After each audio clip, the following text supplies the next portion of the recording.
अस्सलाम वालेकुम। वालेकुम सलाम।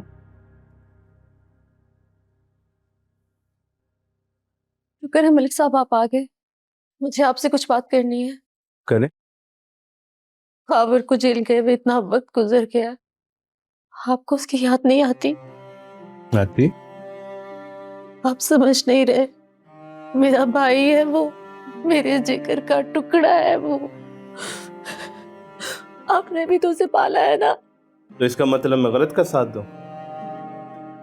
नहीं, मैं ये नहीं कह रही, पता नहीं वो किस हाल में होगा।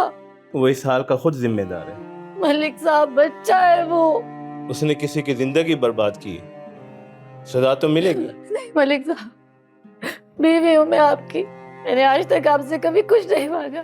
प्लीज मुझे मेरा भाई वापस ला दे। प्लीज मलिक साहब, प्लीज मेरे भाई को वापस ला दे। प्लीज मलिक साहब, प्लीज मेरा भाई वापस ला दे।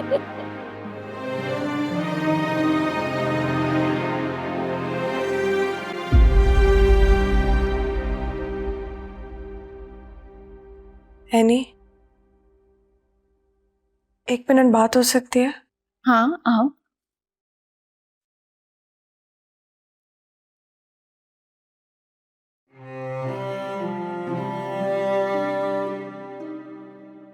एनी, आज जो ईश्वर आंटी ने मेरी और जावियार की बात की है, तुमने सोचा कि मैंने वो बात दिल में रख ली होगी कि ज़ैनी आंटी तुम्हारी और जावियार की शादी करवाना चाहती हैं। ऐसा ही है? क्या तुम मुझे जानती नहीं हो?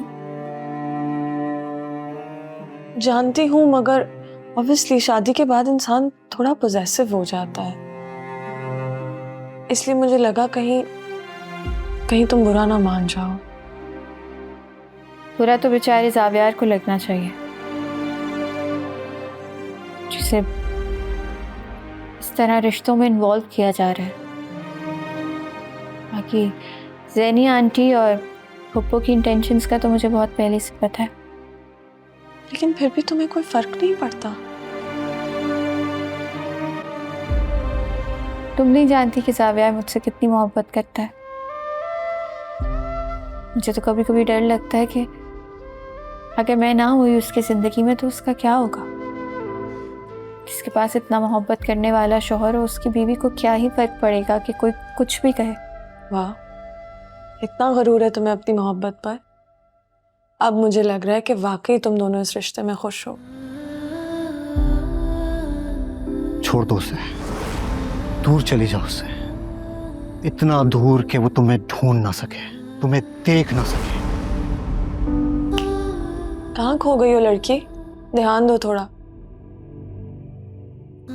कहीं नहीं। बताओ, मेरी भाभी के घर का क्या हुआ? कुछ थोड़ी बहुत चीजें नॉर्मल हो गई। क्या बताऊं?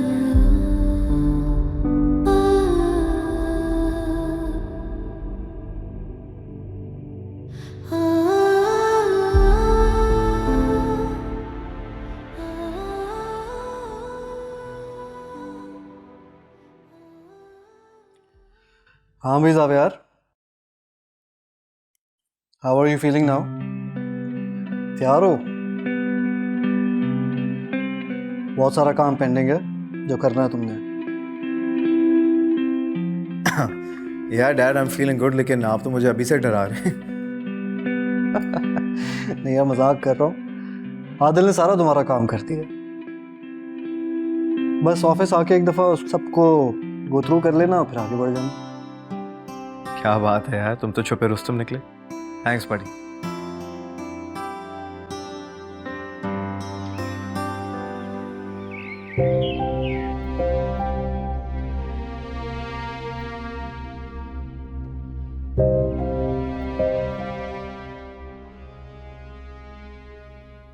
अम्मी शुक्र है मेरी बेटी आ गई, मुझे पता था तुम जरूर आओगी। अब बेटी जल्दी से जरा दरवाजा खोलो। आप जब वॉशरूम में थी तो मैंने आपका नाश्ता रख लिया था, कर लें। वाह बेटा, तुम्हें अपनी माँ पर इतना भरोसा भी नहीं है कि दरवाजा खोल के मुझे हाथ पे नाश्ता पकड़ा देती। मतलब छुप के रखने की क्या जरूरत थी? ले जाओ इसे, नहीं खाना मुझे। अम्मी मैं दरवाजा नहीं खोल सकती, अब्बू ने सख्ती से मना किया है। मैं तुम्हें कह रही हूँ दरवाजा खोल दो, वरना मुझसे बुरा कोई नहीं होगा।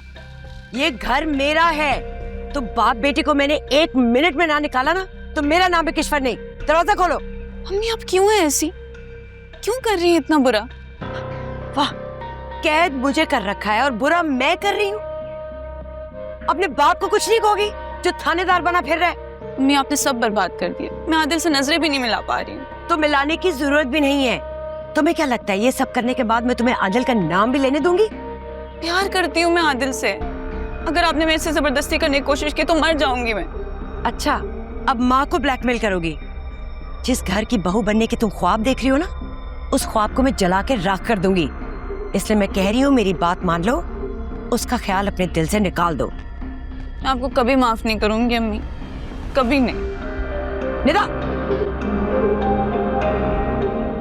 आपने खुद आने की जहमत क्यों की? इतनी बड़ी कॉल करवा दी आपने, पूरा थाना हिला के रख दिया। कुछ रिश्ते और जिम्मेदारी इंसान को मजबूर कर देती है।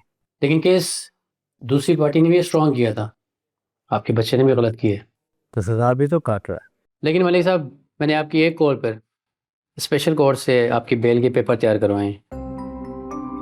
रिश्वत दोनों साइडों पे था, लेकिन आप आईजी साहब के अजीज निकले। लेकिन कानून का तराजू आपकी तरफ झुक गया। आप खावर को बुलवा दो। हवालदार सब बच्चे को लेके आओ।